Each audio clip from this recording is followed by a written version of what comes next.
Hello everyone, how are you all. कैसे हो आप सब? कैसी चल रही है प्रिपरेशन अपने एग्जाम्स की? प्लीज़ हमें कमेंट सेक्शन में बताइए।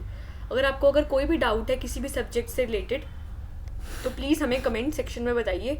हम पूरी की पूरी ट्राई करेंगे आपके डाउट्स को क्लैरिफाई करने के लिए। और एडुगोन को प्लीज़ लाइक शेयर सब्सक्राइब कर दीजिए। ये एक ऐसा चैनल है जहाँ पे आपको 6 to 12 का सारा कंटेंट मिलेगा बिल्कुल फ्री ऑफ कॉस्ट।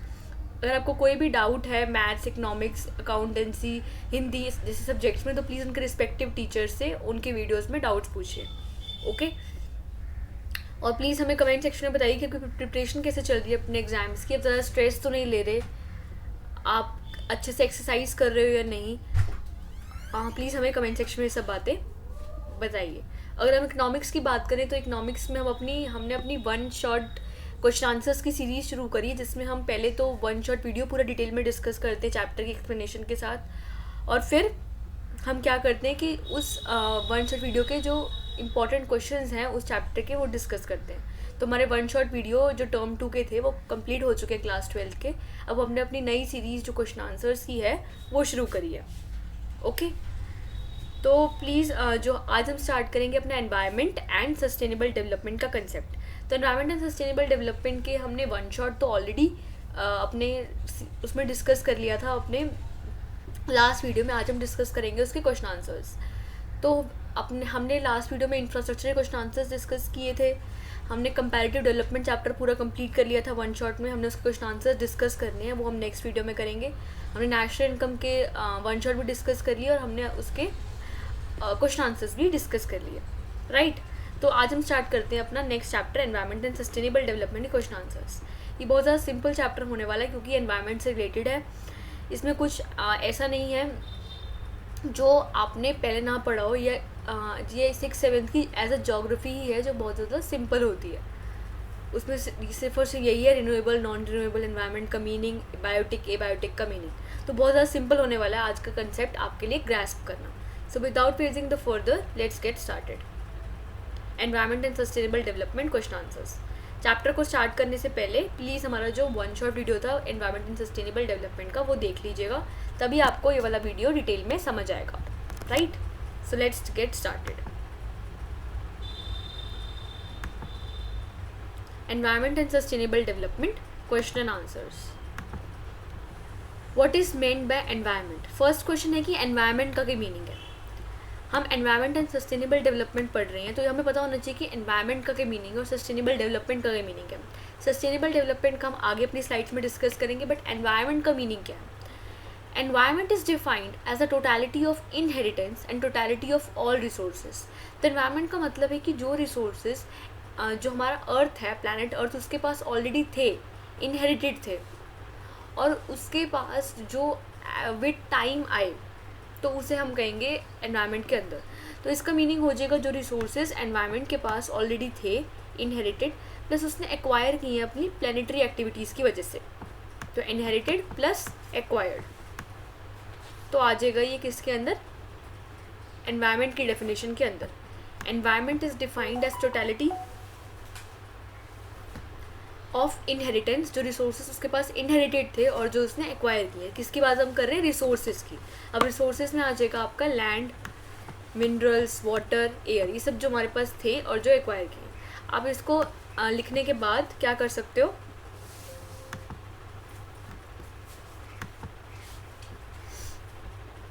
आप इसको लाइन डेफिनेशन लिखने के बाद आप एक बॉक्स बना सकते हो जिसमें आप लिख सकते हो environment is equal to inherited plus acquired. इससे आपकी प्रेजेंटेशन और अच्छी लगेगी और आपका जो एग्जामिनर है उसको चेकिंग करने में भी आसानी होगी और आपको लगेगा भी उनको कि आपको सब कुछ आता है। तो एनवायरनमेंट इज इक्वल टू, आपको ऐसे बॉक्स बनाना है, इज इक्वल टू इनहेरिटेड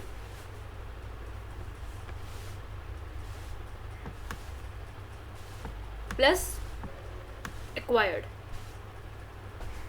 तो ये हो गया आपका एनवायरनमेंट का मीनिंग। तो आई होप ये वाला क्वेश्चन आपको क्लियर हो गया होगा। कोई डाउट है तो प्लीज़ हमें कमेंट सेक्शन में बताइए। Let's move to next question. What happens when the rate of resource extraction exceeds the rate of regeneration?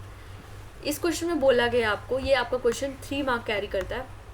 When the rate of resource extraction, जब हमारे रिसोर्सेज एक्सट्रैक्ट ज़्यादा हो रहे हैं और उसको हम रीजनरेट कम कर रहे हैं। एक्सट्रैक्ट का मतलब हम उसको निकाल ज़्यादा रहे हैं, जैसे एक हमारे पास अगर एक वेल है, उसमें वाटर है, उसमें हम वाटर निकाले जा रहे हैं, बट उसको हम डाल कम रहे हैं, तो एक टाइम पे क्या होगा कि वो वाटर ख़त्म हो जाएगा। ऐसे ही हमारा रिसोर्सेज का केस है कि हमारे जो रिसोर्सेज हैं हम उसको निकाले जा रहे हैं, रिसोर्सेज को हम निकाले जा रहे हैं।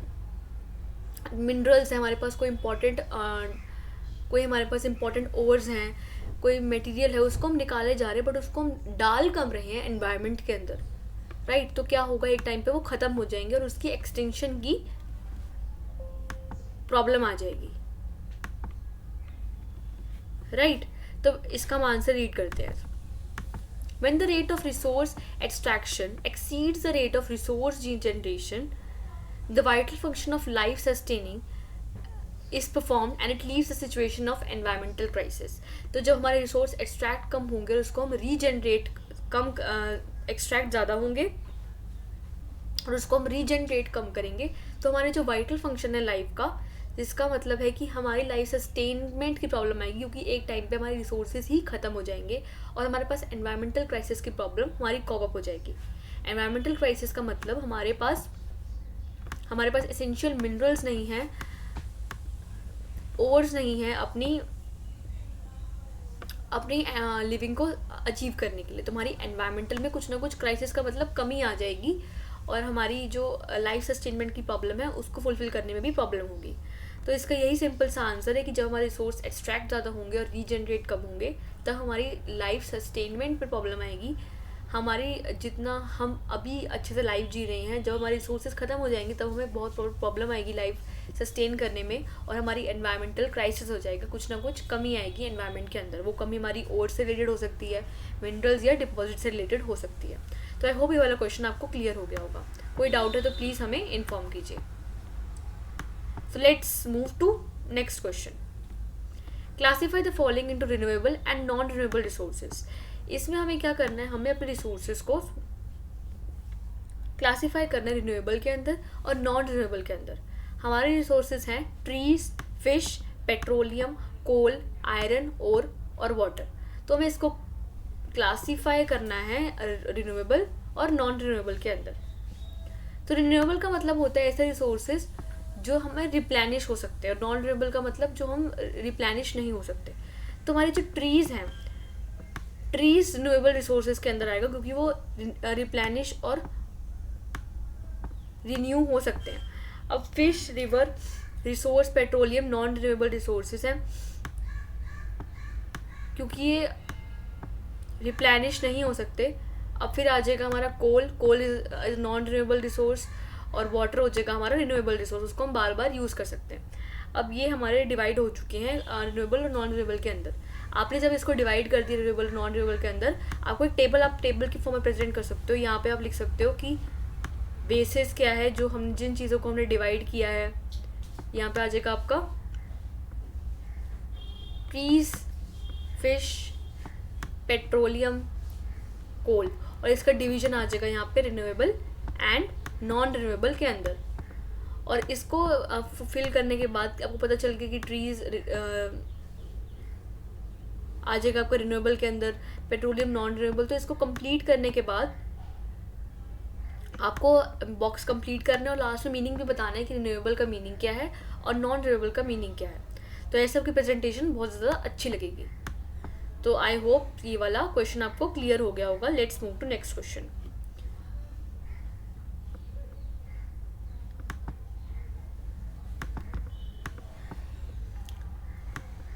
How did the government factors contribute to the normal price in India but problems with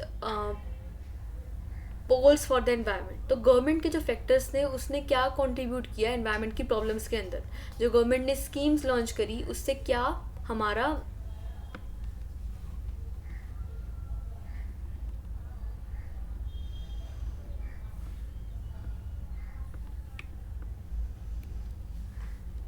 क्या चीज़ हमारी कंट्रीब्यूट हुई प्रॉब्लम्स के अंदर?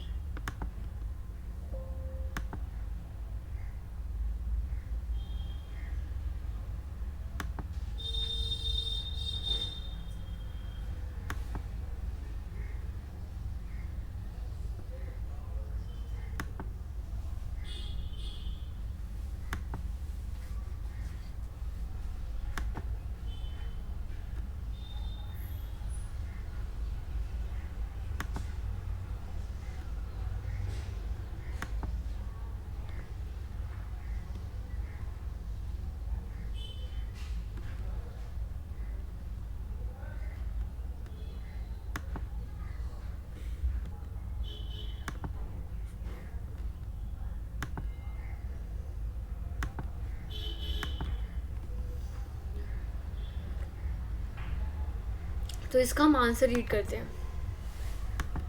Rising population, air pollution, water contamination, efficient consumption standards, illiteracy, industrialization, urbanization, reduction of forest cover, poaching, global warming, rising population are the factors for the degradation of environment and contribute about 2% of the degradation in the environment of natural resources. Sources both undesirable and putting into the system more wastage that can be observed. तो जो government के factors ने contribute किए हैं हमारे environment के degradation के अंदर, उसमें पहला फैक्टर है हमारा राइजिंग पॉपुलेशन, कि हमारी पॉपुलेशन बहुत ज़्यादा स्पीड से राइज करती जा रही है, बट एनवायरनमेंट के अंदर इतनी पावर नहीं है कि वो उसकी जो राइजिंग पॉपुलेशन की नीड्स को फुलफिल कर सके, इसलिए जो एनवायरनमेंट है वो एक एनवायरमेंटल क्राइसिस अकर कर रहा है। तो फर्स्ट सिचुएशन आ जाएगी हमारी राइजिंग पॉपुलेशन की। हम अपनी राइजिंग पॉपुलेशन को कंट्रोल करने के लिए कुछ स्कीम्स फॉलो कर सकते हैं, लाइक चाइना में 1 चाइल्ड पॉलिसी इंप्लीमेंट हुई है। हमारी गवर्नमेंट को कुछ स्टेप्स ले सकती है ताकि यहाँ पे भी ऐसी पॉलिसीज इम्प्लीमेंट हो। अब नेक्स्ट आ जाएगा हमारा एयर पोल्यूशन। एयर पोल्यूशन का मीनिंग है कि हमारे एयर में ऐसे अनवांटेड पार्टिकल्स जिसकी हमें नीड नहीं है, ऐसी डस्ट, ऐसी एयर जिसकी हमें रिक्वायरमेंट नहीं है, तो फिर वो हमारे एयर पोल्यूशन के अंडर आएंगे। एयर पोल्यूशन के बहुत सारे इम्प्लीकेशंस हैं। एयर पोल्यूशन के हमारे बहुत सारे इम्प्लीकेशंस होते हैं, लाइक जो ओल्ड एज लोग हैं उनको सांस लेने में प्रॉब्लम आती है, और हमारा जो एनवायरनमेंट है वो पॉल्यूट होता है। तो कुछ हमारे प्रॉब्लम्स हैं एयर पोल्यूशन के। फिर आ जाएगा हमारा वाटर कंटामिनेशन। वाटर कंटामिनेशन का मतलब होता है कि वाटर में कुछ ऐसे अनवांटेड पार्टिकल्स जिसकी हमें रिक्वायरमेंट नहीं है। तो वाटर पोल्यूशन से जो वहाँ पे जो एनिमल्स रहते हैं वाटर के अंदर, जो वहाँ पे स्पीशीज हैं, वो भी उनकी लाइफ भी हैम्पर होती है, तो और इससे एनवायरनमेंट डिग्रेडेट भी होता है। तो ये हमारा नेक्स्ट वो है कि एनवायरनमेंट को कंटेमिनेट हो रहा है, उससे जो है वो हमारा एनवायरमेंटल क्राइसिस अकर हो रहा है। फिर आ जाएगा हमारा एफिलेंट कंजम्पशन स्टैंडर्ड्स, कि काफ़ी लोग ज़्यादा कंज्यूम कर रहे हैं और इतनी एनवायरनमेंट की कैपेसिटी नहीं है कि वो अपने कंजम्पशन को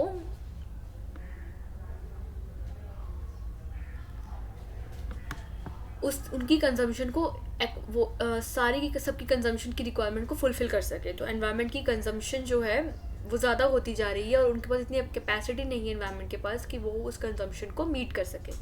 फिर है हमारा इलिटरेसी। इलिटरेसी का मतलब काफ़ी सारे लोग जो हैं वो लिटरेट नहीं है। अब लिटरेट की डेफिनेशन ये होती है कि जो 7 ईयर्स का ऊपर आदमी जो अपना नेम और रीड भी नहीं कर सकता, उसको लिख भी नहीं सकता, उसको हम इलिटरेसी की डेफिनेशन में इंक्लूड करते हैं। तो हमारा इंडिया जो है वो बहुत ज़्यादा इलिटरेट पॉपुलेशन के, काफ़ी सारे लोग इसमें इलिटरेट भी हैं, तो उनको पता ही नहीं है कि एनवायरनमेंट को कौन कौन से स्टेप्स लेने चाहिए एनवायरनमेंट के अंडर, कि हमारी जो इलिटरेसी की प्रॉब्लम है वो कॉप अप हो जाए और हमारा एनवायरमेंटल क्राइसिस ना हो। तो इलिटरेसी की प्रॉब्लम भी बहुत ज़्यादा कंट्रीब्यूट करती है हमारी एनवायरमेंटल क्राइसिस के अंदर, क्योंकि लोगों को नॉलेज ही नहीं है कि क्या करना चाहिए अपने एनवायरनमेंट को प्रोटेक्ट करने के लिए। फिर है हमारा इंडस्ट्रियलाइजेशन। अब इंडस्ट्रियलाइजेशन का मतलब जो हमारी इंडस्ट्रीज़ ओपन हुई हैं, इंडस्ट्रीज़ ओपन होने की वजह से क्या हुआ है, हमारा जो पोल्यूशन है एयर में वो बहुत ज़्यादा स्पीड से आ गया है। उस स्पीड पोल्यूशन आने की वजह से क्या हुआ है, हमारा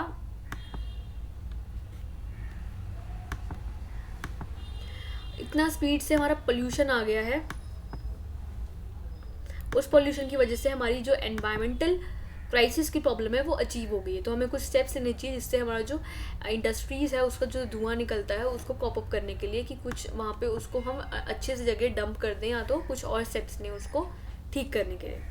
अब नेक्स्ट आ जाएगा हमारा रिडक्शन ऑफ फॉरेस्ट कवरेज, कि कई लोग क्या करते हैं वो फॉरेस्ट को काट लेते हैं अपनी लिविंग को अर्न करने के लिए।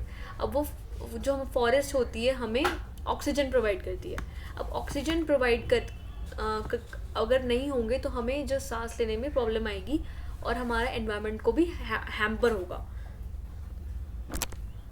तो एनवायरमेंटल क्राइसिस की प्रॉब्लम जो है वो इससे आएगी। फिर है poaching.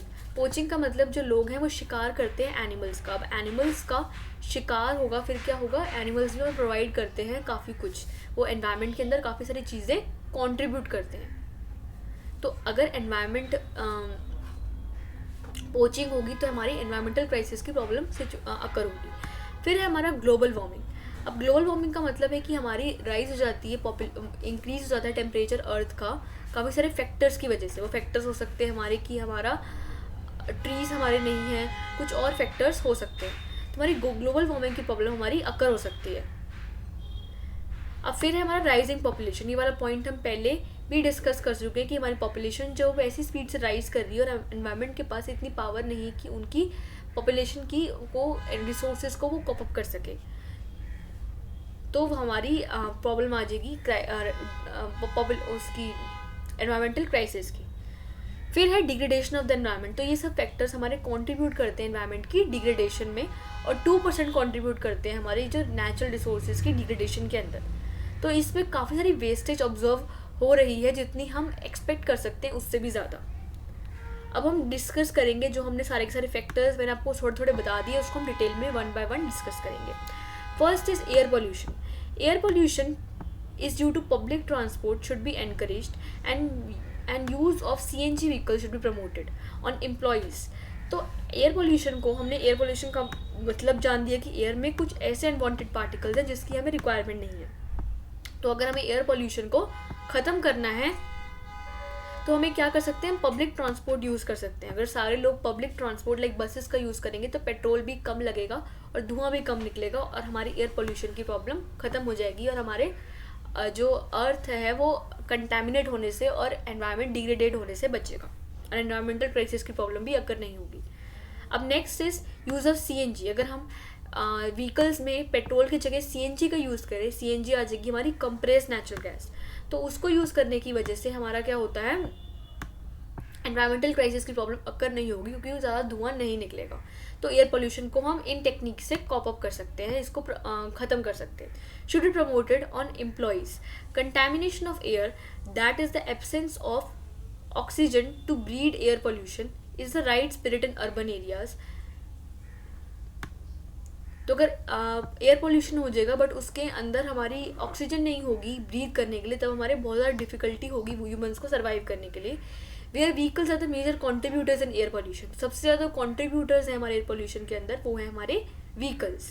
Results in health problems. तो उससे क्या होता है, हमारी हेल्थ प्रॉब्लम्स अकर हो जाती हैं और उससे एनवायरनमेंट को डैमेज होता है। It has resulted in oxygen technician which is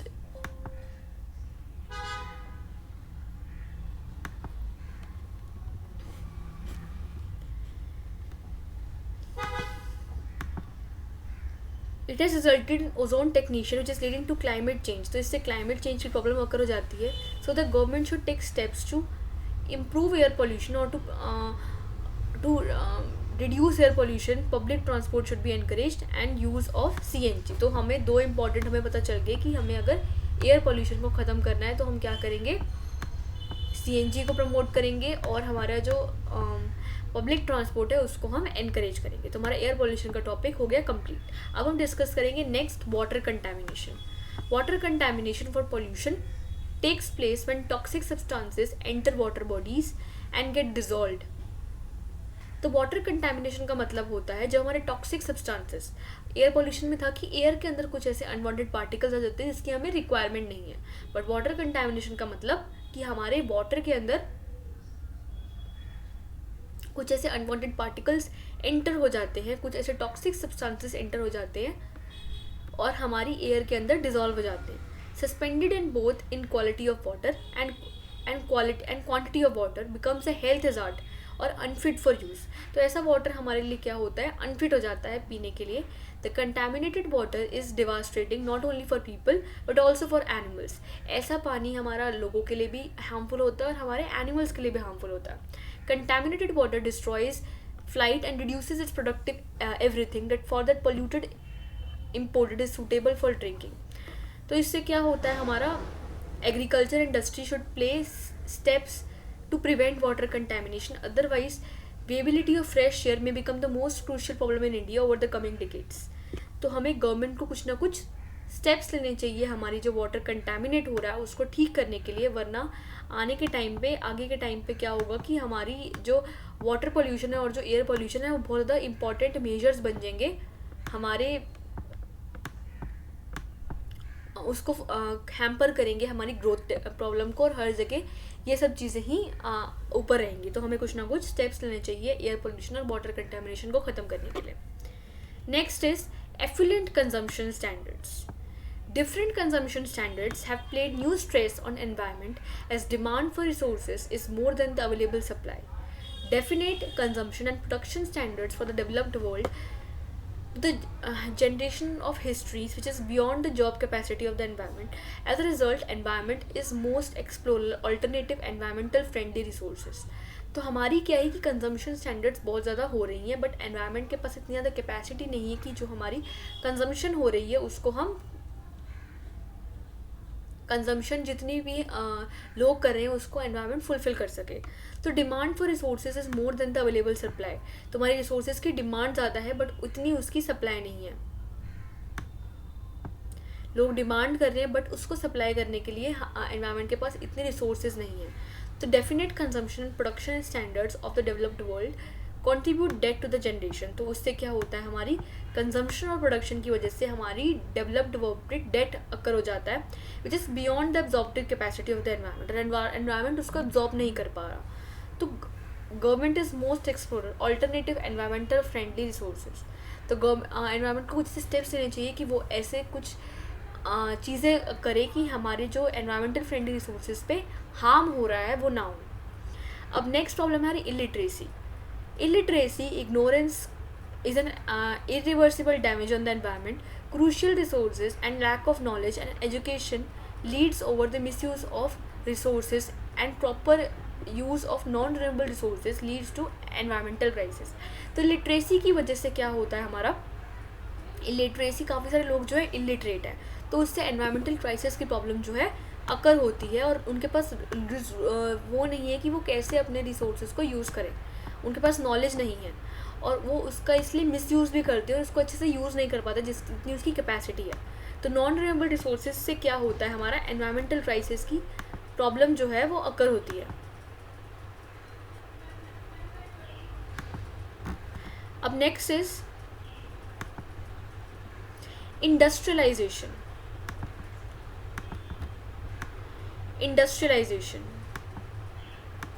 industrialisation का मतलब जो है हमारी इंडस्ट्री से पॉल्यूशन आता है उसकी वजह से भी हमारा एनवायरमेंट जो है हमारा डिग्रेडेड होता है। Industrialisation of industrial revolution increase demand for mental resources and supplier limited to overuse of and misuse of industrialisation has led to deforestation. तो इंडस्ट्रियलाइजेशन की वजह से क्या हुआ है, हमारा रिसोर्सेज जो हैं वो ओवर यूज़ हुए हैं और मिस यूज़ हुए हैं। ओवर यूज़ भी हो गया, उनका गलत तरीके से मिस यूज़ हो गया। Industrialisation has led to deforestation. Industries जो थी वो सेटअप हुई हमारी सिटीज़ के अंदर, तो इंडस्ट्री सेटअप होने की वजह से क्या हुआ, जो आसपास के जो प्लांट्स थे उनको हटा दिए गए कि यहाँ पे हम इंडस्ट्री सेटअप करेंगे। तो इसकी वजह से हमारी जो डिफॉरेस्टेशन है, जो हमारा रिमूवल होता है फॉरेस्ट का, वो ट्रीज़ का, वो अकर हुआ. Definition of natural resources: water contamination due to increasing volume of toxic substances, industrial estate into the water bodies. तो इससे क्या हुआ, हमारा volume of toxic substances enter हो गए हमारे वाटर के अंदर, क्योंकि जो वहाँ से इंडस्ट्री से जो पोल्यूशन आता है वो हमारा उसके अंदर ट्रांसफ़र हो जाता है। हमारा जो हमारा पॉल्यूशन आता है वो हमारा वाटर के अंदर चला गया और एयर के अंदर भी चला गया, तो इससे हमारा एनवायरमेंट वाटर बॉडीज डिग्रेडेड हो गई. The government needs to take appropriate measures to restore ecological balance. तो गवर्नमेंट को कुछ ना कुछ स्टेप्स लेने चाहिए कि अपनी इकोलॉजिकल जो बैलेंस ख़राब हो रहा है, हमारा जो एयर वाटर पोल्यूशन अकर हो रहा है, उसको ठीक करने के लिए. Rapid organization and rapid urbanization is executed should take place on natural resources. तो हमारी अर्बनाइजेशन अकर होनी चाहिए कि काफ़ी लोग जो अर्बन एरियाज़ में मूव हो जाते हैं, तो अर्बन एरियाज़ में मूव होंगे तो सारा प्रेशर सिर्फ और सिर्फ रूरल एरियाज़ में नहीं आएगा, वहाँ पे इंडस्ट्री सेटअप नहीं होगी. अर्बन और रूरल एरिया साथ में कॉप अप करेंगे और सारे के सारे जो एनवायरमेंटल क्राइसिस की प्रॉब्लम है वो ख़त्म हो जाएगी. Ability of land for farming purpose. There is excess pressure on the existing infrastructure. तो हमारी जो एबिलिटी है लैंड की वो ख़त्म होने लग गई है क्योंकि वहाँ पे इंडस्ट्री सेटअप हो गई है, तो हमारा एक्सेस प्रेशर आ गया जो हमारा अभी का इंफ्रास्ट्रक्चर का मतलब dams, building, roads, with increased demand for houses led to major deforestation which is needed to add mental degradation and ill health. तो इसकी वजह से क्या हुआ है, हमारा जो मेंटल डिग्रेडेशन की प्रॉब्लम है और जो हमारी इल हेल्थ है, जो हम मेंटली डिग्रेडेड होते हैं और जो हमारी इल हेल्थ की प्रॉब्लम है वो भी हमारी अकर हो गई है, राइट। तो ये था हमारा इंडस्ट्रियलाइजेशन का मीनिंग। अब हम डिस्कस करेंगे next, reduction of forest coverage. Forest coverage is being reduced at such a rapid scale totally disturbed for forest coverage over the country, the per capita forest land in the country, only situation of dams and changes in the climate। तो forest coverage क्या हुआ है, हमारे ऐसे rapid scale पे reduce हो रहा है कि हमारे जो फॉरेस्ट है वो इतने ज़्यादा ख़त्म हो रहे हैं और जो पर कैपिटा फॉरेस्ट लैंड है कंट्री में वो भी ख़त्म हो रही है। वो इसलिए ख़त्म हो रही है क्योंकि कई लोग जो फॉरेस्ट की जगह पे डैम्स कंस्ट्रक्ट कर रहे हैं या तो अपने बिल्डिंग्स कंस्ट्रक्ट कर रहे हैं और उसकी वजह से क्या हो रहा है, हमारे क्लाइमेट पे भी इफेक्ट हो रहा है। तो हमें कुछ ना कुछ स्टेप्स लेने चाहिए कि हम अपनी इन प्रॉब्लम्स को कॉप अप कर सकें। तो रिडक्शन ऑफ फॉरेस्ट कवरेज हमारा क्लियर हो गया। अब next is poaching. Poaching is the illegal capturing, killing and hunting of animals in the nearest places around the world are becoming extinct, like tiger, Asian elephants. It is disturbing the time in Saudi ecosystem. There is a serious need to take steps to save wildlife. The poaching का मतलब होता है ऐसी illegal killing, hunting, ऐसी hunting animals की जो illegal है, मतलब उसको हम हंट करने के लिए अलाउड नहीं है, गवर्नमेंट ने परमिशन नहीं दी कि हम उन एनिमल्स को हंट कर रहे हैं। तो इसी हंटिंग की वजह से जो लोग शिकार करते रहते हैं एनिमल्स का, उसकी वजह से कुछ जो एनिमल्स हैं वो एक्सटेंट हो गए हैं। एक्सटेंट का मतलब वो बिल्कुल ही अब पाए नहीं जाते। पहले जो हमारे एनिमल्स होते हैं वो होते हैं एंडेंजर्ड और फिर बन जाते हैं वो एक्सटेंट। एंडेंजर्ड का मतलब हमारे एक्सटेंट होने की कगार पे हैं, मतलब वो थोड़े टाइम में एक्सटेंट हो जाएंगे। बट ये एक्सटेंट का मतलब तो बिल्कुल ही हमारे ख़त्म हो गए। अब हमारे जो एनिमल्स एक्सटेंट हो गए हैं उनमें से एनिमल्स हैं हमारे एशियन एलिफेंट्स। एशियन एलिफेंट्स जो है हमारे पूरे के पूरे एक्सटेंट हो गए हैं, वो हमारे इसके अंदर पाए नहीं जाते अब हमारे इसके अंदर अर्थ के अंदर पाए नहीं जाते इन सऊदी अरेबिया सिस्टम। तो इसी इसकी वजह से क्या हुआ है, जो हमारे एशियन एलिमेंट्स हैं ये मेनली सऊदी अरेबिया में पाए जाते हैं। तो इसके ख़त्म होने की वजह से हमारा सऊदी इकोसिस्टम है वो डैमेज हो गया। There is a serious need to take steps to save wildlife. तो इसकी प्रॉब्लम्स हमारी जो अराइज हो रही हैं इसके हमें स्टेप्स लेने चाहिए कि हम अपनी इन प्रॉब्लम्स को ख़त्म कर सकें।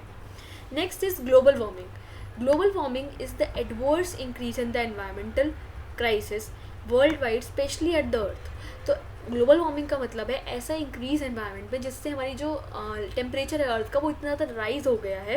It is led to steep increase in the sea level and coastal flooding. तो हमारी जो सी लेवल है, जो हमारी ग्लोबल वार्मिंग की वजह से हमारी जो फ्लड्स हैं, जो हमारे रिवर्स हैं, उनका भी जो सी लेवल है मतलब पानी की वो है वो राइज होने लग गई है और हरिकेन्स जो होते हैं वो आने लग गए हैं। Another tropical storms are likely to become stronger.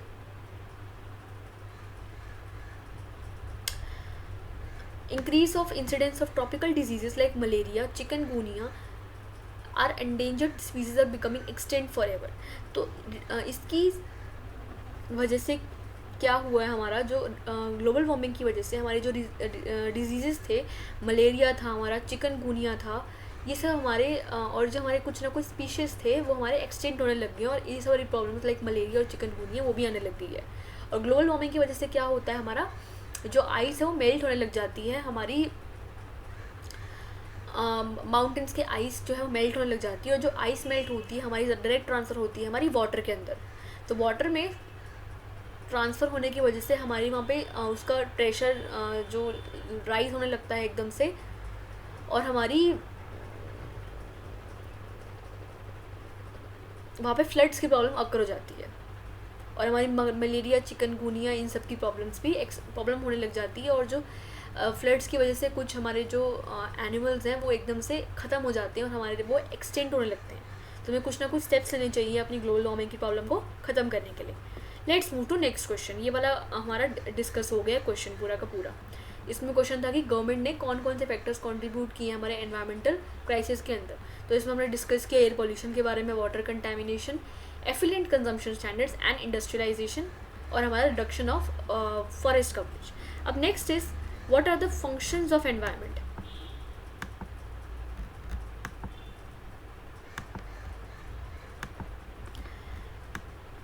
The functions of environment provide resources of production, environmental supplies, renewable and non renewable resources. तो हमारे functions जो है environment के, आपको इसको प्रेजेंट करने के लिए क्या करना है, पहले यहाँ पे functions का एक फ्लो चार्ट बना देता है अपने पेज पे कि ये हमारे फंक्शंस है एनवायरनमेंट के, ये फंक्शन है, ये फंक्शन है, ये फंक्शन और ये फंक्शन है. तो इस फंक्शन को आपको अच्छे से एक्सप्लेन करना है. तो फर्स्ट है कि प्रोवाइड रिसोर्सेज ऑफ प्रोडक्शन. यहाँ पे आप लिखोगे रिसोर्सेज फॉर प्रोडक्शन और उसको डिटेल में एक्सप्लेन करोगे. तो फर्स्ट है एनवायरनमेंट का कि एनवायरनमेंट हमें प्रोवाइड करती है रिसोर्सेज ऑफ प्रोडक्शन, प्रोडक्शन के रिसोर्सेज प्रोवाइड करती है. और एनवायरनमेंट हमें सप्लाई करती है रिन्यूएबल रिसोर्सेज और non renewable resources provided by the environment uses inputs of production.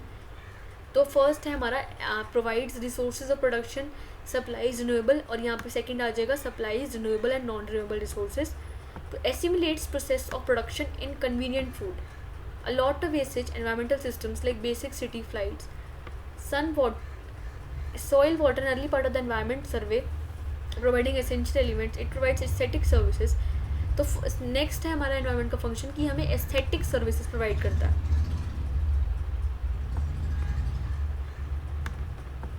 और नेक्स्ट है environment includes living forest, water pollution, rainfall, dryness etcetera. Skinny beauty of this elements help in providing quality fight. तो environment हमें काफ़ी अच्छा एक अच्छी beautiful scenery provide करता है, क्योंकि एनवायरनमेंट के अंदर ही हमारे सारे सारे कंपोनेंट्स हैं. लाइक हमारा सिंड्रिक ब्यूटी है एनिमल्स की, प्लांट्स हैं, हमारे रिवर्स हैं, वाटर बॉडीज़ हैं. तो हमें एनवायरनमेंट के 4 बेसिक फंक्शंस हमने डिस्कस किए. फर्स्ट है कि हमें रिसोर्सेज प्रोवाइड करता है प्रोडक्शन का. सेकेंड है कि हमें रिन्यूएबल और नॉन रिन्यूएबल का सप्लाई करता है. फिर है हमारा कि हमें इनपुट प्रोवाइड करता है प्रोडक्शन से रिलेटेड. और फिर है हमारा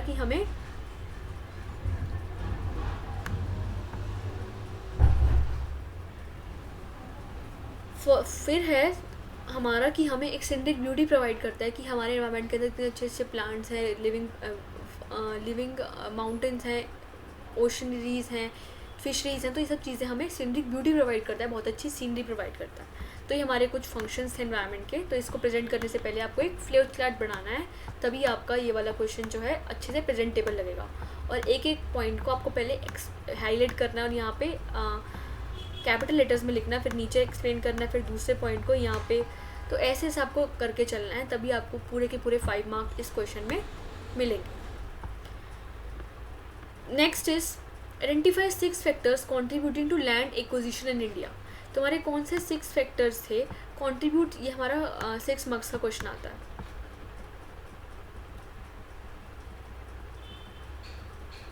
6 नहीं 3 मार्क का क्वेश्चन है. Identify 6 factors contributing land acquisition in India. जो लैंड हमारी डिग्रेडेट हो रही है उसकी वजह से कौन कौन से फैक्टर्स थे जो कंट्रीब्यूट कर रहे हैं हमारी लैंड डिग्रेडेशन के अंदर. अब लैंड डिग्रेडेशन का मतलब है कि हमारी जो डिग्रेडेड होने लगती है लैंड, जो उसकी क्वालिटी है वो ख़त्म होने लगती है, वो सूटेबल नहीं होती इरीगेशन पर्पस के कारण और कोई भी और एक्टिविटी करने के कारण. तो 6 factors contributing to land degradation are loss of air due to deforestation. तो फर्स्ट जो हमारा फैक्टर है जिसने लैंड डिग्रेडेशन को कंट्रीब्यूट किया है वो है हमारा डिफॉरेस्टेशन. डिफॉरेस्टेशन का मतलब होता है कि हमारा ऐसा स्पीड से हमारे जो प्लांट्स हैं वो ख़त्म होने लगते हैं, जिससे हमारा जो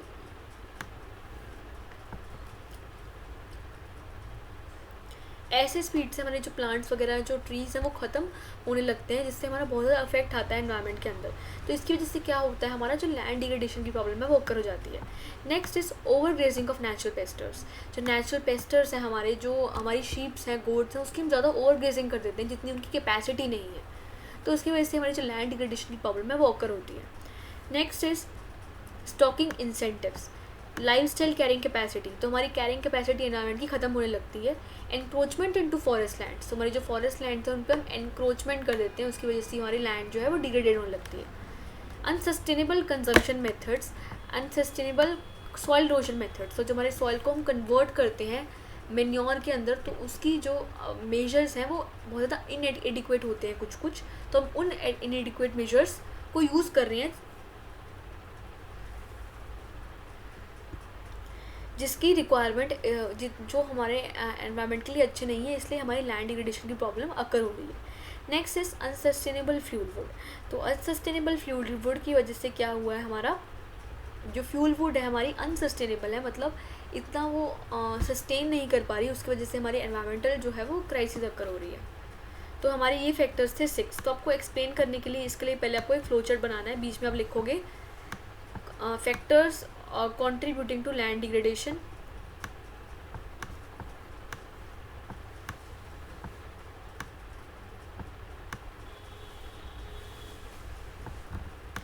और यहाँ पे लिखोगे, यहाँ पे आ जाएगा एडिक्वेट सॉइल कंजर्वेशन मेथड्स, फिर आ जाएगा यहाँ पे ओवरग्रेजिंग,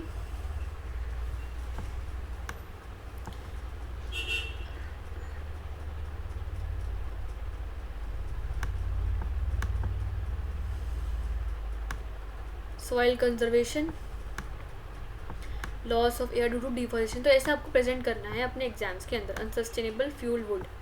तो ये सब हमारे फैक्टर्स थे जो कंट्रीब्यूट करते हैं एनवायरमेंटल क्राइसिस के अंदर। नेक्स्ट क्वेश्चन, आई होप ये वाला क्वेश्चन आपको क्लियर हो गया होगा।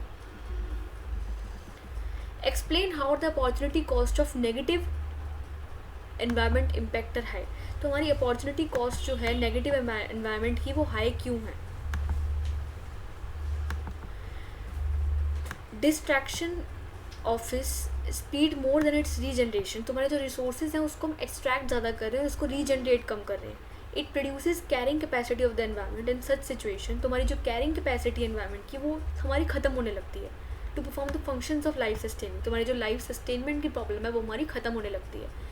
Which gives the situation of environmental crisis. तुम्हारी जो एनवायरमेंटल क्राइसिस की प्रॉब्लम है ऐसे हमारे ज़्यादा बढ़ने लगती है। It creates the environment explorer native eco-friendly sources to avoid environmental crisis. Moreover, environmental crisis also prevents health problems, mistakes for need for heavy health infrastructure. The cost involved in searching new alternative resources together with greater health expenditure contribute the positivity cost of negative environmental impact. तो इससे क्या हुआ है, हमारा जो environmental crisis की problem हमारी ज़्यादा इसलिए क्यों है, और नेगेटिव एनवायरनमेंट की जो हमारी ग्रोथ है वो इसलिए ज़्यादा है क्योंकि हमारे जो रिसोर्सेज हैं वो उसको एक्सट्रैक्ट ज़्यादा कर रहे हैं और उसको रीजनरेट कम कर रहे हैं। तो एक्सट्रैक्ट ज़्यादा कर रहे हैं तो हमारी जो लाइफ सस्टेनमेंट की प्रॉब्लम है वो हमारी ख़त्म होने लगती है और हमारी जो एनवायरमेंटल क्राइसिस है उसकी प्रॉब्लम कॉप अप होने लगती है। It creates the need to explore native eco friendly sources to avoid environmental crisis. तो हमें कुछ ऐसे रिसोर्सेज यूज़ करने पड़ेंगे जिससे हमारी जो एनवायरमेंटल क्राइसिस है उसकी प्रॉब्लम खत्म होने लग जाए। Environmental crisis also prevents health problems. तो एनवायरमेंटल क्राइसिस की वजह से हमारी हेल्थ प्रॉब्लम्स भी अकर होने लगती हैं। Mistake the need for heavy health infrastructure. तो हमारी जो हैवी हेल्थ इंफ्रास्ट्रक्चर है उसकी वो भी हमारी उसकी प्रॉब्लम भी अकर होने लगती है। तो हमें न्यू ऑल्टरनेट रिसोर्सेज यूज़ करने चाहिए, हमें कुछ ऐसे और वेज यूज़ करने चाहिए जिससे हमारी जो रिसोर्सेज है और जो अपॉर्चुनिटी कॉस्ट है हमारी एनवायरमेंटल क्राइसिस की वो कम हो जाए और हमारी जो लैंड डिग्रेडेशन की प्रॉब्लम है वो कम हो जाए। With greater health expenditure contribute the positivity cost of negative environmental impact. With great health expenditure contribute the positivity cost of negative impact. तो इसलिए हमारी जो नेगेटिव एनवायरमेंटल इम्पैक्ट की ग्रोथ है वो हमारी कम है, राइट। तो let's move to next question. I hope ये वाला क्वेश्चन आपको क्लियर हो गया होगा। Outline steps involve in attaining sustainable development in India. तो अगर हमें सस्टेनेबल डेवलपमेंट इन इंडिया को अचीव करना है तो हमें कौन कौन से स्टेप्स लेने पड़ेंगे। The following steps are used in attaining sustainable development. First is use of non conventional sources of energy. तो फर्स्ट अगर हमें सस्टेनेबल डेवलपमेंट को अचीव करना है तो फर्स्ट है कि हमें use of non conventional sources. तो हमें नॉन कन्वेंशनल सोर्सेज को यूज़ करना पड़ेगा। Non conventional sources like wind power and solar rays are clean and green technologies. It can effectively use to replace thermal and hydro power. तो first है हमें कि हमें use of non conventional sources of energy का use करना पड़ेगा। तो हमारे non conventional sources of energy हैं विंड और सोलर रेज। तो ये हमारी क्लीन और ग्रीन टेक्नोलॉजीज़ हैं और इससे हमें इफेक्टिवली हम यूज़ कर सकते हैं थर्मल और हाइड्रो पावर को रिप्लेस करने के लिए। ये हमारे लिए क्लीन भी है और ग्रीन भी है। तो फर्स्ट है हमारा स्टेप्स सस्टेनेबल डेवलपमेंट को अचीव करने के लिए कि हम क्लीन और ग्रीन टेक्नोलॉजीज यूज़ करें, लाइक हम सोलर और विंड पावर यूज़ करें in place of thermal and hydro power. तो फर्स्ट पॉइंट हो गया हमारा ये। इसको आप पॉइंट में पहले फ्लोचार्ट बनाना, जैसे ऐसे इसकी तरह ways to achieve sustainable development, यहाँ पे आपको पॉइंट्स लिखने हैं और फिर आ जाएगा हमारा एक एक पॉइंट को आपको एक्सप्लेन करना है। It can effectively use to replace thermal and hydro power. Second is use of cleaner fuels. Use of CNG should be promoted in rural areas. LPG gas should be promoted. Establishment first second है कि हम अगर CNG का use करेंगे, compress natural gas का use करेंगे rural areas के अंदर, तो हमारी LPG गैस का यूज़ करेंगे, अपनी गोबर गैस का यूज़ करेंगे, तो हमारी जो एनर्जी जो है वो सेव होगी और हमारा जो एनवायरमेंटल क्राइसिस की प्रॉब्लम है वो अकर नहीं होगी। सेकेंड पॉइंट हो गया हमारा use of cleaner fuels like CNG and LPG. Third is establishment of mini hydro plants. Power plant in normal family generate power to meet the local demands traditional. Third है हमारा कि अगर हम establishment करेंगे mini hydro plants का, तो ये हमारे लिए एनवायरमेंटल फ्रेंडली भी है और इससे ज़्यादा एनर्जी भी नहीं लगती, तो इससे हमारा एनवायरमेंटल क्राइसिस की प्रॉब्लम सॉल्व हो जाएगी. नेक्स्ट इज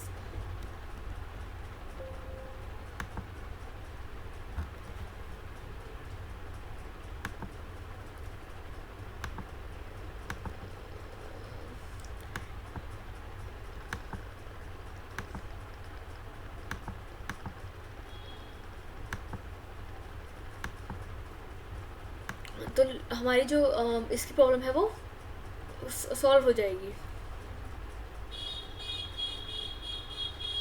तो हम हाइड्रो पावर का यूज़ कर सकते हैं और मिनी हाइडल पावर्स को सेंड कर सकते हैं. अब नेक्स्ट इज ट्रेडिशनल प्रैक्टिसेस. जो हमारी जो ट्रेडिशनल प्रैक्टिसेस थी, the old systems are there any sector environmental friendly, literally helps on side effects and do not have large industry in chemical processing. तो हमारे जो ये वाले थे ट्रेडिशनल प्रैक्टिसेस थे, इससे क्या हुआ है, हमारे जो ट्रेडिशनल लोग थे वो हमारे सिर्फ और सिर्फ एनवायरमेंट के बारे में सोचते थे. तो अगर हम वही प्रैक्टिसेस को सॉल्व करेंगे, हमारी आयुर्वेदा, यूनानी जो हमारी ये सब प्रैक्टिसेस थी, इसको हम फॉलो करेंगे, तो हमारी जो एनवायरमेंटल डिग्रेडेशन की प्रॉब्लम है वो ख़त्म हो जाएगी. अब next is new biocomposites. Biocompost need to be encourage. Chemical fertilizer it was effectively productive land and contaminated water bodies. तो बायोकम्पोस्ट की वजह से क्या होगा कि अगर हम बायोकम्पोस्ट यूज़ करेंगे तो हमारी जो केमिकल फर्टिलाइजर्स हैं वो हमारी सॉल्व होगी और अफेक्टेड प्रोडक्टिव लैंड जो है हमारी उससे अफेक्ट नहीं होगी, हमारी कंटामिनेट नहीं होंगी वाटर बॉडीज़ अगर हम बायोकम्पोस्ट का यूज़ करेंगे. तो हमने कुछ ना कुछ स्टेप्स देखे हम सस्टेनेबल डेवलपमेंट को अचीव करने के लिए. अब next is use of biocompost. The use of biocompost needs to be attained. Chemical fertilizers address effective, productive and contaminated water bodies. Controller voice instead of chemical fertilizers needs to be promoted and awareness should be created to move various animals at both the pest control are changing. Consumption production of desirable limit standard for consumption and production need to be established and applied to appropriate mechanisms. तो अगर हम बायोकम्पोस्ट का use करेंगे, need to be effective production और contaminated water bodies, तो इससे क्या होगा, हमारी जो वाटर बॉडीज़ हैं वो कंटेमिनेट नहीं होंगी और हमारा अच्छा से प्रोडक्शन होगा. अगर हम केमिकल पेस्टिसाइड्स की वजह से जो पेस्टिसाइड्स और इंसेक्टिसाइड्स हम स्प्रे करते हैं क्रॉप के ऊपर, उसकी जगह हम बायोकम्पोस्ट यूज़ करेंगे तो इससे क्या होगा, तो हमारी जो प्रमोट होगी हमारी वाटर बॉडीज़ और हमारा अवेयरनेस शुड बी क्रिएटेड. हमारी अवेयरनेस क्रिएट होगी पेस्ट के अंदर भी, और जो हमारी पेट्रोल की कंजम्पशन है और जो हमारी desirable limit standard for consumption, हम अपनी कंजम्पशन और प्रोडक्शन को अच्छे से करेंगे. तो हमें बायोकम्पोस्ट का यूज़ करना चाहिए. तो हमारा ये वाला क्वेश्चन हो गया कंप्लीट कि हमारे कौन कौन से स्टेप्स थे सस्टेनेबल डेवलपमेंट को अचीव करने के लिए. Next is India has abundant natural resources substantiate this comment. हमारे इंडिया में बहुत सारे नेचुरल रिसोर्सेज हैं, उसको हमें कमेंट करना है.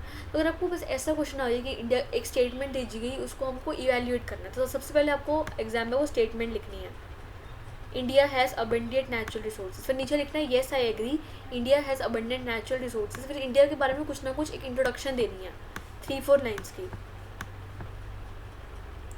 अब इंट्रोडक्शन देने के बाद आपको उसको जस्टिफाई करना है, तो इसको आप लिखोगे कि India has abundant natural resources, it is correct by the following methods. फिर उसका आपको एक फ्लोचार्ट बना देना है, फिर नेक्स्ट पॉइंट से उसकी डिटेल एक्सप्लेनेशन देनी है एक पॉइंट की, और लास्ट में कंक्लूजन दे देना है. ऐसे आपका 6 मार्क का क्वेश्चन रेडी होगा. तो इसको हम रीड करते हैं. The given statement is correct. India's abundant natural resources in terms of rich quality of soil.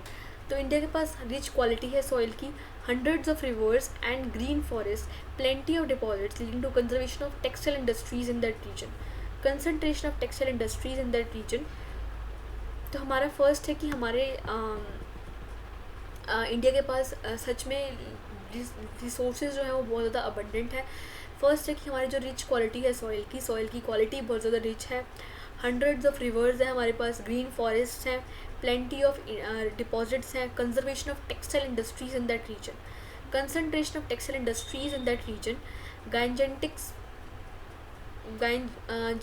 plains spread over the regions from Bay of Bengal are the most fertile, intensively cultivated and densely populated regions of the world. तो हमारी जो बे of Bengal में हमारे जो gigantic planes हैं बे of Bengal से लेकर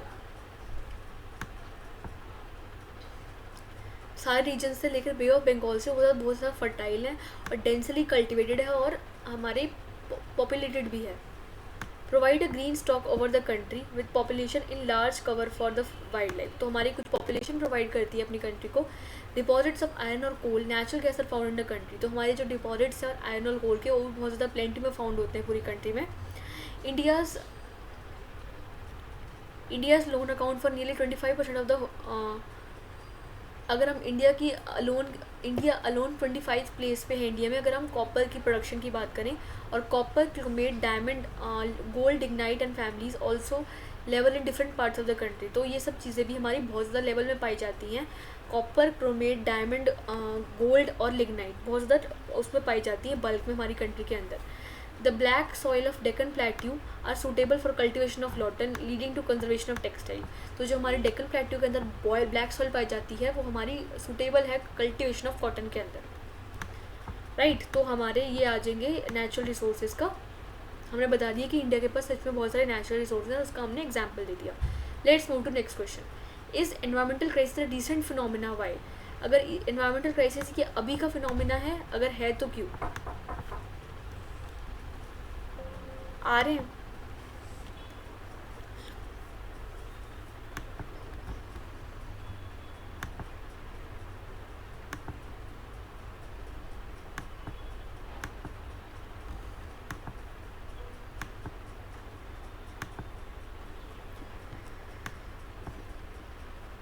तो एनवायरमेंटल क्राइसिस एक रिसेंट का फिनोमिना है या नहीं, हमें इसको एक्सप्लेन करना है. Environmental crisis is a recent phenomenon. In the early days of civilization, demand for energy resources and services was much less and the supply pollution was in the subject of positive environment. And the rate of resource extraction was less than the rate of resource generation. That invented problem, however, the present. तो environmental crisis की वजह से क्या हुआ, जो हमारी demand थी energy resources की वो कम थी और हमारी सप्लाई ज़्यादा थी और जो हमारी रिसोर्स एक्सट्रैक्शन का रेट था वो भी कम था हमारे रेट ऑफ रिसोर्स रीजनरेशन से. हमारी प्रॉब्लम स्टार्टिंग के टाइम में तो अच्छी चल रही थी. Demand for resources is Subway in the pollution, explosive industrial revolution increase based upon the environmental crisis. तो एनवायरमेंटल क्राइसिस होने के बाद क्या हुआ, हमारी जो डिमांड थी वो ज़्यादा होने लग गई सप्लाई से और जो हमारी एक्सट्रैक्शन का रेट था वो ज़्यादा होने लग गया रेट ऑफ रिसोर्स रीजनरेशन से. तो तभी हमारी एनवायरमेंटल क्राइसिस की प्रॉब्लम होने लग गई. तो हमारी जो सच हम कह सकते हैं कि एनवायरमेंटल क्राइसिस एक रिसेंट का फिनोमेना है क्योंकि पिछले के टाइम पे ऐसा नहीं होता था. ये हमारी जो डिमांड थी वो ज़्यादा थी और सप्लाई कम था. तो बट बाद में ये सिचुएशंस अकर हुई हैं. तो generation solution have become critical today. तो ये रिसेंट का फिनोमेना ही है environmental crisis. Let's move to next question. Gift instances of overuse of environmental resources and misuse of environmental resources. हमें एग्जाम्पल्स देने हैं जिसमें हमारा ओवर यूज़ हो रहा है इन्वायरमेंटल रिसोर्सेज का और मिस यूज़ हो रहा है इन्वायरमेंटल रिसोर्सेज का. Two instances of overuse of environmental resources are deforestation. तो जब ओवर यूज़ हो रहा है नेचुरल एनवायरमेंटल रिसोर्सेज का, फर्स्ट है deforestation. The continuous increase in demand due to growing pollution resulted in large scale deforestation. हमारी जो demand थी वो इंक्रीज होने लग गई ग्रोइंग पॉपुलेशन की वजह से. पॉपुलेशन होने की वजह से क्या हुआ है, हमारा जो डिफॉरेस्टेशन की प्रॉब्लम बढ़ने लग गई और इससे हमारी जो ओवर यूज़ है नेचुरल रिसोर्सेज का वो अकर होने लग गया. Land degradation in India suffers from division rule and news and appropriate management practices, for instance misuse of unlimited use of water contamination. और अगर हमारा मिसयूज़ हुआ है नेचुरल रिसोर्सेज का तो उसमें आ जाएगा unlimited sources of water contamination की. हमारे जो वाटर कंटेमिनेशन के सोर्सेज हैं वो अनलिमिटेड हैं. Discharge of chemical industrialise base pollution and technician who is a floor carbons lead to environmental resources. तो हमने डिस्कस कर ली कि कौन कौन से हमारे एनवायरमेंटल रिसोर्सेज के इंस्टेंसेस और कौन कौन से हमारे एनवायरमेंटल क्राइसिस के हमारे मिसयूज़ के हैं और कौन कौन से ओवर यूज है एनवायरमेंटल रिसोर्सेज का. Let's go to next question. Explain the supply demand reversal of environmental resources. हमें एक्सप्लेन करना है कि सप्लाई डिमांड का कौन कौन सा रिवर्सल था एनवायरमेंटल रिसोर्सेज का. The reversal of supply demand relationship responsible for degradation of the environment. In this demand for environmental resources and services was much less than the supply. Pollution was within the absorptive capacity of the environment, and rate of generation of resource extraction was less than the rate of resource regeneration. तो हमारे starting के time में क्या था कि हमारी जो supply थी वो ज़्यादा थी और डिमांड कम थी, और रिसोर्स एक्सट्रैक्शन का रेट भी ज़्यादा होता था और रिसोर्स रीजनरेशन का रेट कम होता था. पर बाद के टाइम पे क्या हुआ, हमारा जो एक्सट्रैक्शन का रेट था बढ़ने लग गया और रीजनरेशन का रेट कम होने लग गया, और हमारी जो डिमांड थी ज़्यादा होने लग गई सप्लाई की वजह से. तो इससे हमारी जो डिग्रेडेशन की प्रॉब्लम थी एनवायरनमेंट की वो कॉप अप होने लग गई. तो ये थी हमारी कुछ reversal of supply demand relationship. Next is count for the current environmental crisis. हमें बताना है कि करंट एनवायरमेंटल क्राइसिस की प्रॉब्लम कौन कौन सी चल रही है, क्यों हमारी जो करंट एनवायरमेंटल क्राइसिस है वो प्रॉब्लम अकर हो रही है. Various reasons for current environmental crisis are population explosion. तो फर्स्ट है हमारा पॉपुलेशन बढ़ने की वजह से हमारी जो एनवायरमेंटल क्राइसिस की प्रॉब्लम है वो अकर होने लग गई है, क्योंकि एनवायरमेंट इतना एब्जॉर्ब नहीं कर पा रही जितने लोगों को रिक्वायरमेंट है. Next is advantage of industrial revolution has increased. तो demand for environmental resources, but this applies limited over misuse and extensive extraction of both renewable and non renewable resources. तो एडवांटेज ऑफ इंडस्ट्रियल रेवोल्यूशन, जो हमारी industries थी वो बढ़ने लग गई, और उसकी वजह से क्या हुआ, हमारी जो डिमांड थी एनवायरमेंटल रिसोर्सेज की वो बढ़ने लग गई, बट उससे मिस यूज होने लग गया, ओवर यूज और एक्सट्रैक्शन होने लग गई. Even extensive extraction of both renewable and non renewable resources has exhausted some resources like amount. तो हमारी ओवर यूज और एक्सट्रैक्शन की वजह से क्या हुआ, हमारे जो रिसोर्सेज थे वो एक्सट्रैक्ट ज़्यादा होने लग गए. Amount of money spend on technology in result. तो हमारी जो टेक्नोलॉजी में मनी था वो बढ़ने लग गया.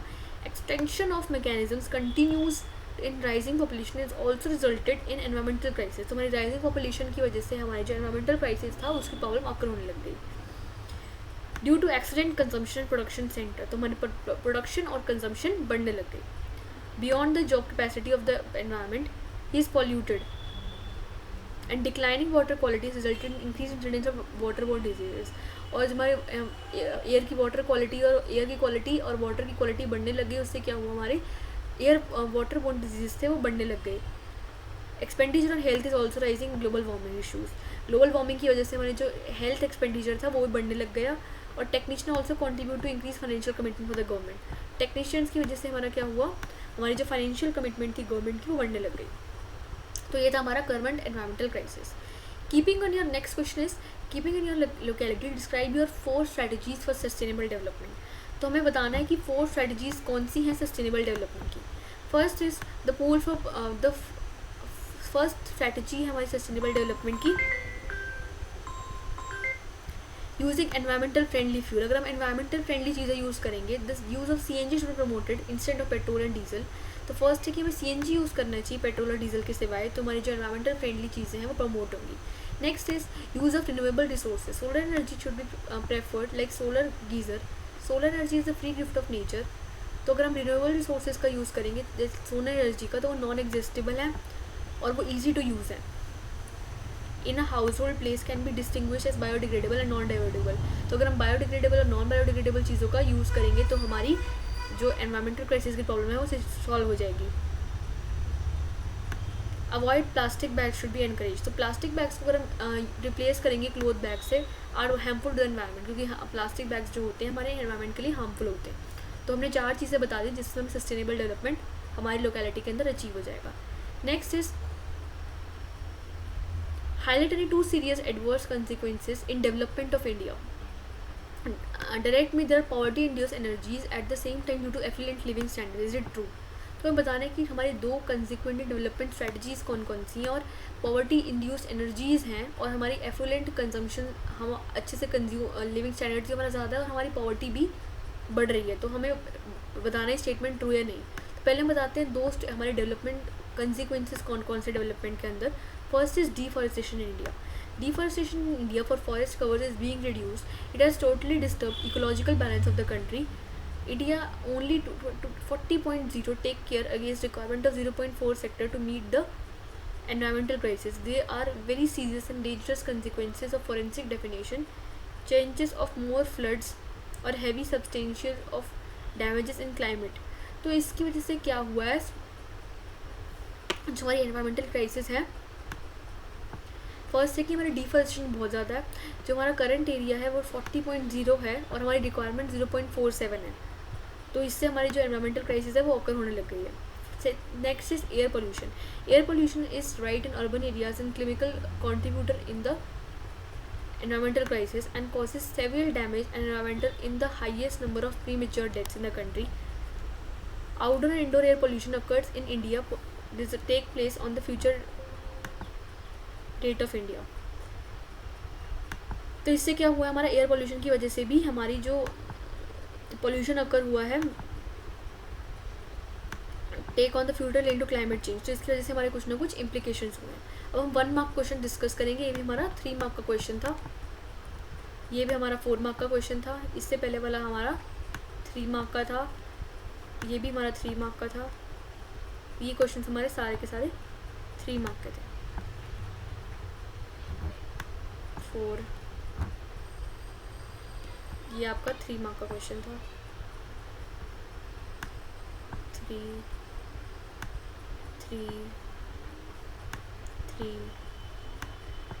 चलो अब हम 1 मार्क क्वेश्चन डिस्कस करेंगे। What does environmental include? Environment include all the biotic और abiotic factors that influence each other. तो एनवायरमेंट के अंदर कौन कौन सी चीज़ें आती हैं? एनवायरमेंट के अंदर बायोटिक चीज़ें आती हैं और एबायोटिक चीज़ें आती हैं जो एक दूसरे को इन्फ्लुएंस करती हैं। अब next is what do mean by biotic? All living elements like birds, animals and plants constitute biotic elements. तो बायोटिक के अंदर आ जाएगा हमारे living elements like birds, animals और प्लांट्स, ये हमारी बायोटिक के अंदर आ जाएंगी। What is include in abiotic? Abiotic के अंदर आ जाएगा हमारा non living elements like airport sector. तो हमारी जो एबायोटिक चीज़ें हैं लाइक सन, वाटर, ये सब हमारी एबायोटिक है, ये सर्वाइव नहीं करती, तो ये आ जाएगा हमारा एबायोटिक के अंदर। What is the meaning of renewable resources and non renewable resources? तो renewable resources can be hosted possibility of getting exhausted. तो रिन्यूएबल का मतलब वो एक टाइम पे ख़त्म हो जाएंगे, और नॉन रिन्यूएबल रिसोर्सेज का मतलब उसको हम वो कभी भी ख़त्म नहीं होंगे, जैसे लाइक कोल, गैस वगैरह कभी भी ख़त्म नहीं होंगे, बट रिन्यूएबल का मतलब वो एक टाइम पे ख़त्म हो जाएंगे। What is mean by carrying capacity of the environment? तो carrying capacity of the environment employees to receive structure is about the rate of regeneration of the services and research under the capacity of the world. तो carrying capacity का मतलब है जो environment की absorb करने की capacity है, कि वो कितना एक्सट्रैक्ट कर, जो उस पर रिसोर्सेज आ रहे हैं उसका वो कितना रिटर्न दे रहा है, कितना एक्सट्रैक्ट कर रहा है। Next is what is global warming? Global warming is the absorbed and projected increase in the temperature of the earth. तो हमारा जो इंक्रीज हो जाता है temperature of earth, observed projected increase, तो आ जाएगा हमारा ग्लोबल वार्मिंग के अंदर। Who has caused global warming? Global warming is due to increase in greenhouse gas concentrations like water for carbon dioxide, methane and ozone in atmosphere। तो हमारी जो global gas है उसकी, हमारी जो ग्रीन हाउस गैस है उसकी कंसनट्रेशन बढ़ जाती है, वाटर की, कार्बन डाइऑक्साइड की, मीथेन की और ओजोन की, तो आ जाएगा हमारा ग्लोबल वार्मिंग के अंदर। Give the meaning of air pollution? Air pollution is the presence of materials in the environment is harmful to the environment. तो ऐसे अगर हमारे एनवायरनमेंट के अंदर मिनरल्स प्रेजेंट है जो हमारी एनवायरनमेंट के अंदर हार्मफुल हैं, तो आ जाएगा हमारा एयर पोल्यूशन के अंदर। ये सारे क्वेश्चंस हमारे 1 मार्क के थे, ये सारे क्वेश्चंस आपके 1 मार्क के हैं। तो अगर आप ये सारे क्वेश्चंस को अच्छे से कर लोगे, जो मैंने आपको 1, 2, 3, 4 मार्क के करवाए हैं और 6 मार्क के, तो आपका चैप्टर पूरा का पूरा रेडी हो जाएगा। सारे क्वेश्चंस मैंने आपके साथ डिस्कस कर दिए।